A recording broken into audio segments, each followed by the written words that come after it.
إن الله وملائكته يصلون على النبي يا أيها الذين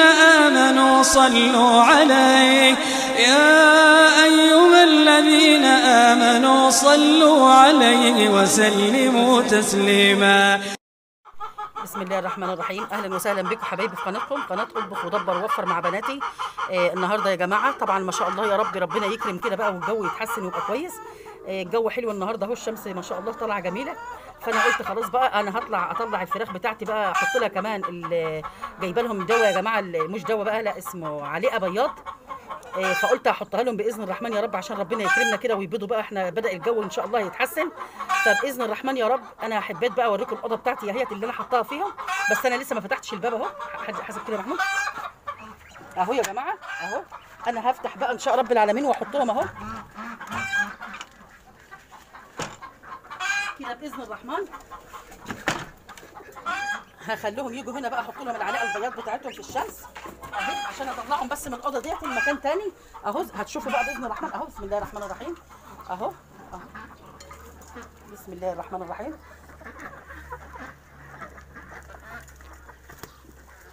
اهو اهم. لانهم يا جماعه ما شاء الله طبعا احنا بنحترس كويس قوي علشان خاطر اللهم احفظنا بقى. طبعا انفلونزا الطيور الحمد لله يا رب العالمين، على ما فيش باب ولا بيت يا جماعه الا ما الحمد لله يعني اتاذى بصراحه، اتاذى فعلا. والانفلونزا الطيور ده عملت اللازم فيه، او الهيه ديت عملت اللازم.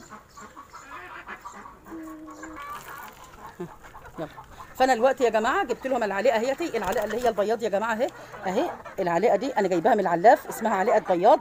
انا بحطها لهم طبعا على جوع الاول اهو علشان ياكلوها، وبعد كده احط لهم الاكل بتاعهم طبعا اللي هو العيش والدشيشه بتاعت الذره وعليقه طبعا، وكمان رده، واي بواقي اكل في البيت عندي بحطها لهم برده اهي.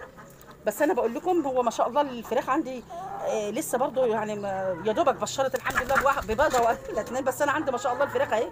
انا عايزه اكتر من كده، فقلت خلاص انا هجيب لهم الاكل ده النهارده وانتبه باذن الرحمن وربنا يكرمنا فيهم. وهبدا بقى باذن الرحمن هحط لهم الاكل بتاعهم كمان قدامكم اهو. ده يا جماعه الاكل بتاعهم خلاص انا عملته لهم اهو. ده عباره عن الدشيشه اللي هي الذره دي يا جماعه اهي، الدشيشه اهي مع رده مع عيش مع بواقي الاكل عندي. هبدا باذن الرحمن اخلطهم في بعض كده بقى واحط لهم ان شاء رب العالمين، وهتشوفوا هتحط لهم ازاي ان شاء الله. والميه بقى يا جماعه زي ما انتم شايفين كده، انا جايبه دواء طبعا من الدكتور البيطري طبعا عشان خاطر الهية او اللهم احفظنا بقى اللي حصل للفراخ والطيور كلها دلوقتي.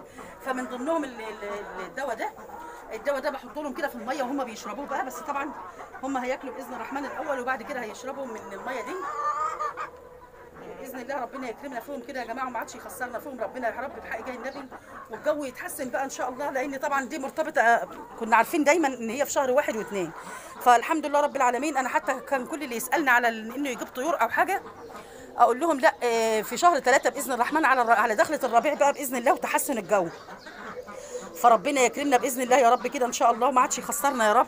وادينا برضو بعمل احتياطاتي لان لسه الجو برضو ما يعني لسه لغايه شهر 3 ما ينتهي يا جماعه. والله يعني انا خايفه برضو بحاول لحد شهر 3 ما يعدي. عشان كده بعمل كل الادويه وكل المضادات الحيويه لدرجه ان انا جبت كمان ادويه والله بحقن للبط عندي وكله، وهو الحمد لله بقى على اللي يجيب ربنا الحمد لله يا جماعه. فانا حبيت بس اوريكم الفيديو ده النهارده كده باذن الرحمن واستغلاتي اليوم اهو، وربنا يكرمنا فيهم يا رب. ووريت لكم طبعا اللي عليها البياض كمان عشان كل اللي بيقول لي ان الفراخ عنده ما بتبيضش، انا هاتوا لها يا جماعه عليها بياض زي ما انا جبت كده النهارده. وربنا يكرم باذن الرحمن يا رب كده ان شاء الله.